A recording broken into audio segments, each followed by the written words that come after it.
In the dimly lit room, the air was thick with an eerie silence. The only sounds were the soft footsteps of a lone figure, moving cautiously through the shadows. Suddenly, a gust of wind blew through the room, causing the candle flame to flicker and dance. The figure paused, looking around nervously. It was then that she saw it, the object of her search. A small, ornate box, sitting on a dusty table in the corner of the room. She approached it slowly, feeling a growing sense of unease. As she reached out to touch it, she felt a chill run down her spine. She hesitated for a moment, but then, with a sudden burst of courage, she reached out and opened the lid. What she saw inside made her gasp in horror. The box was filled with a jumble of bones and decaying flesh, arranged in a grotesque and unnatural pattern. The stench of death filled the room, and she felt her stomach heave in revulsion. She tried to close the lid, but her hand seemed to be frozen in place. Suddenly, she heard a low,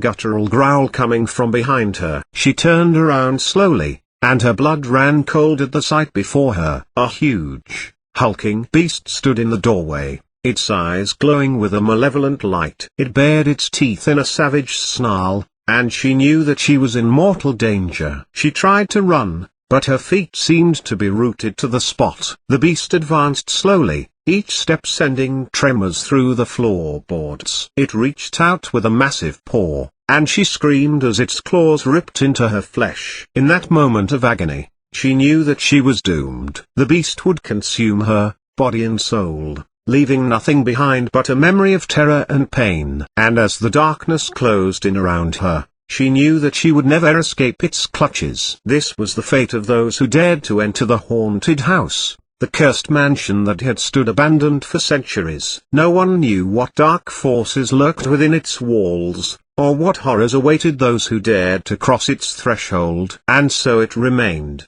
a silent, brooding presence on the edge of town, a constant reminder of the evil that lurks in the hearts of men.